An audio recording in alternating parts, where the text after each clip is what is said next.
Berikut ini adalah kisah orang utan yang diberi nama Hope, dimuat dalam Kompas 24 Juli 2019. Dalam tubuh Hope bersarang 74 peluru yang ditembakkan oleh manusia-manusia biadab.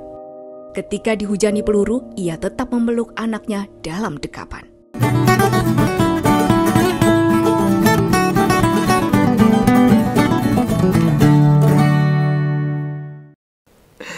Belum reda tentang hebohnya kabar pagar laut Indonesia, lautnya yang diacak-acak pengusaha nakal.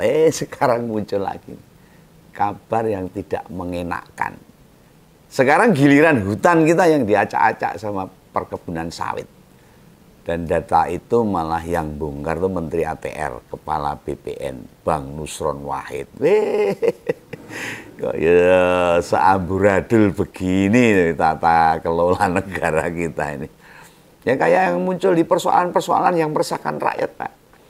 Ini Begawan bicara begini nih. Nanti dikira hanya golek salai orang-orang itu aja, disebut tukang dakwa, golek-golek perkara, ya enggak. Saya akan menyampaikan supaya masyarakat dengar dan tahu secara jelas. Ya mau bagaimanapun, kan dalam Undang-Undang Dasar kita itu disebut bumi dan air dan kekayaan yang terkandung di dalamnya dikuasai negara dan dipergunakan untuk sebesar-besarnya bagi kemakmuran rakyat. Bukan buat kemakmuran sekelompok orang atau pengusaha, apalagi sekelintir orang-orang kaya. Dan itu orang-orang kaya pengusaha-pengusaha nawakal. Ngompolres masih pada ingat nggak? Itu pasal berapa di Undang-Undang Dasar Negara kita? Pasal 33 ayat 3. Dan seperti yang nak sampaikan Pak Menteri itu. Ini pantas negara kita ini pontang-panting sulit meningkatkan kesejahteraan rakyat. Lah bumi, air, serta kekayaan alam tidak dikelola negara. No. Malah jadi perkebunan sawit buat para pengusaha. Data ini disampaikan sama Pak Menteri pada rapat kerja dengan Komisi 2 DPR RI. Ada sebanyak 194 perusahaan kelapa sawit. Bukan kepala, kelapa sawit. Maksudnya perkebunan kelapa sawit yang belum mengajukan hak atas tanah atau HAT hingga Januari 2025 ini. Nah tentu bila disebut begitu, ada aturannya itu, ada prosedur yang mesti dilalui. Dan sebanyak 194 perusahaan itu tidak menempuh prosedur yang benar. Sebagaimana mestinya proses-proses aturan-aturan negara. Itu ada tahapan-tahapan yang dilewati loh. Malah nyolong saenake dhewe, motong Kompas. Ya memang para pengusaha itu memang tidak berniat mengurus sesuai aturan, mau mencuri, nyolong kekayaan negara ini dan mengacak-acak hutan sebagai paru-paru dunia ini. Dan sebanyak 194 perusahaan tadi, itu total luasnya yang dikelola mencapai 1 juta hektar lebih. Bayangkan ini dulu hutan itu. Nah diperkirakan bila tidak mengurus dokumen-dokumen, biasanya mereka itu loh, para pengusaha nakal itu, merambah hutan termasuk hutan hak adat. Sehingga wilayah yang semestinya berupa hutan, ganti kelapa sawit. Para penduduk asli tersingkirkan, habitat tersingkirkan, diganti kepala sawit, hasilnya ya dimakan pengusaha aja itu. Apa yang didapat rakyat? Akhirnya jadi minyak goreng ya, akhirnya kita ya beli mahal. Nah data ini mesti ditindaklanjuti loh, diselidiki loh, didalami untuk diusut dengan baik. Ya semoga saja Bung Nusron Wahid itu bisa membongkar ini demi penegakan hukum, demi keadilan. Kita harus acungi jempol loh pada kinerja pemerintah yang bergerak cepat, khususnya menterinya ini. Tapi ini sekaligus buat menunjukkan, buat ngompol semua, kalau Om Begawan tidak hanya nyawang ngelek terus pemerintah. Kalau bagus ya bilang bagus, sepanjang ada kerja menteri yang bagus. Ya kita dukung, kita support itu. Kita kabarkan ke masyarakat, ini loh menteri bagus, kinerjanya bagus, harus dipertahankan oleh Pak Prabowo untuk bisa mensejahterakan rakyatnya. Ya lumayan lah buat nutup citra pemerintah yang secara umum dinilai nggak banyak bergerak. Karena ya banyak menteri-menteri yang tidak kredibel. untuk memberesi masalah-masalah di lapangan banyak. Menteri-menteri yang cuma ngomong sakarepe dhewe, kerja sakarepe dhewe. Lah kalau mendengar penjelasan Menteri ATR BPN itu, ini kewenangan siapa sih yang harusnya menjaga? Kebun sawit kan urusannya sama Menteri Pertanian. Itu Pak Amran Sulaiman itu. Nah soal kehutanannya ketemu sama Bung Raja Juli Antoni, Sekjen PSI yang mau berencana membabat hutan 20 juta hektar itu. Wah remuk Indonesia ini. PSI partainya Kaisang itu, dia sekjennya itu. Lah mestinya Bung Raja Juli ini yang bengok-bengok harusnya. Protes tuh wilayahnya hutan berkurang karena untuk perkebunan sawit. Sudah nyusut alias mengkeret itu hutan. Lah kalau berkurang dimanfaatkan demi kemakmuran rakyat nggak masalah. Lah ini berkurang karena dimanfaatkan pengusaha, dikuasai segelintir orang saja. Dan hasilnya dinikmati mereka sendiri. Tadi sudah saya sebutkan. Jadi perkebunan kelapa sawit jadi minyak. Rakyat beli juga kan. Tidak dibagi-bagi gratis ke rakyat. Nah, pemilik perkebunan ini jelas punya dua kesalahan utama yang harus diselidiki, harus didalami. Tidak urus izin pertama, serta merusak hutan yang memang peruntukannya bukan buat kebun sawit. Itu ada undang-undangnya sendiri yang ditabrak mereka dan ini harus diusut itu. Lo anehnya itu loh. Lah kok malah Menteri ATR yang nemu perkara ini. Kan gesek itu namanya. Kan dia hanya melandasi dokumen di kementeriannya. Apakah banyak kader dan struktur Golkar di bawah, utamanya yang tinggal di dekat hutan, melaporkan wilayah mereka dimasuki perkebunan sawit? Ya bisa. Bisa jadi nih. Hutan itu yang mesti dijaga sama Kementerian Kehutanan, Raja Juli itu. Tidak boleh kawasan hutan mudah beralih status jadi ke perkebunan, mau perkebunan karet sawit, nggak boleh. Ada undang-undangnya untuk membabat hutan itu. Lah, Raja Juli kudu sergap ke wilayah, turun ke bawah, belusukan. Nah, belusukannya ya ke hutan, jangan ke kota. Dan hutan beneran, bukan hutan beton. Kalau hutan beton yang ada di kota-kota besar Jakarta, Surabaya dan sebagainya. Nah, dari aspek nama saja, Om Begawan cocok tuh, dia turun ke bawah untuk cek kawasan hutan yang tidak boleh dikuasai oleh perorangan atau perusahaan. Ya namanya Raja Juli. Lah kehadirannya ke hutan itu ke hutan alami sekaligus bertemu sebagai sesama raja loh. Raja Juli ketemu raja hutan, madu. Ya harus itu sebagai menteri. Harus gerak cepat kalau hutannya mau dirampok sama pengusaha-pengusaha Natal. Pastikan itu Raja Hutan Indonesia. Jangan sampai kehilangan wilayahnya. Ingat loh, di Jawa dulu ada harimau Jawa itu. Kabarnya itu tahun 80-an tuh. Sudah punah, sudah habis. Ya gegara masifnya pertumbuhan penduduk serta pembabatan hutan di mana-mana. Perusakan hutan di Jawa. Nah gini hewan mamalia besar yang tersisa tinggal macan tutul sama macan kumbang. Macannya lebih kecil itu.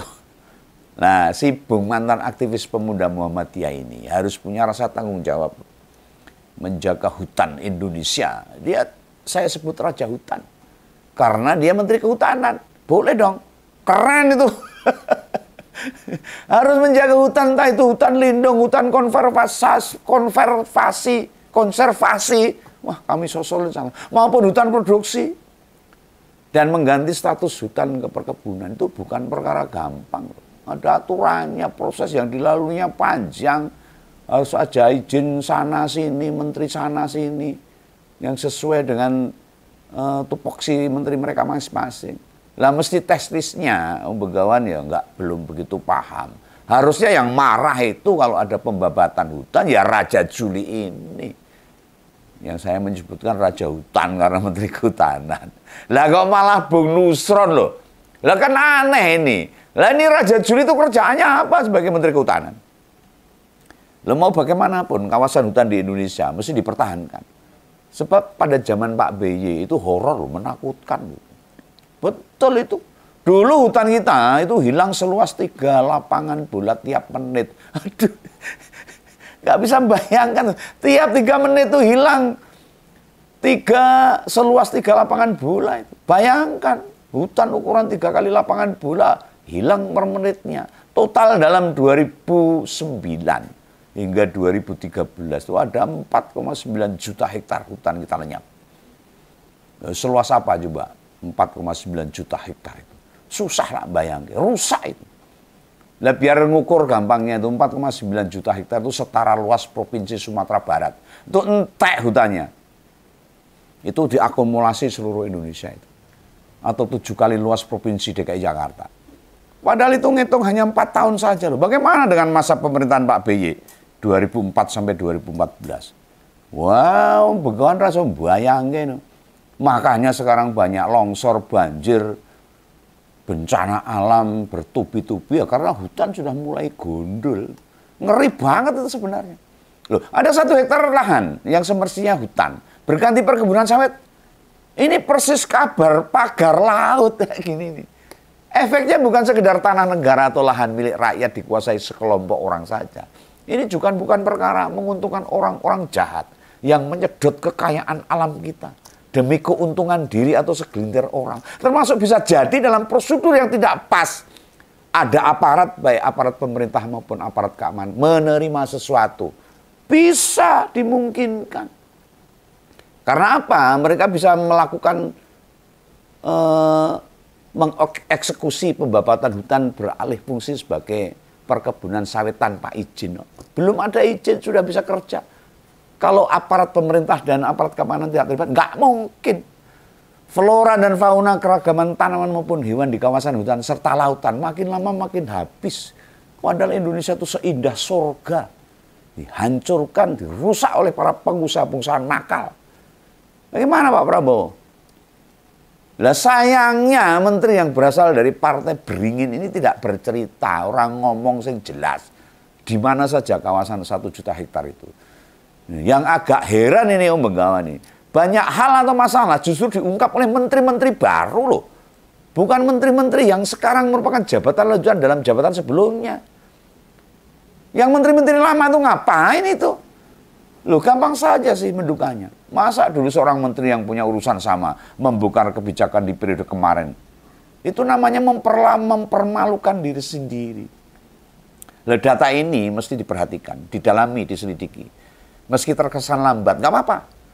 Kasus pagar laut setidaknya menunjukkan perkembangan baik ini. Macetnya kelihatannya di aparat penegak hukum. Yang belum turun ini.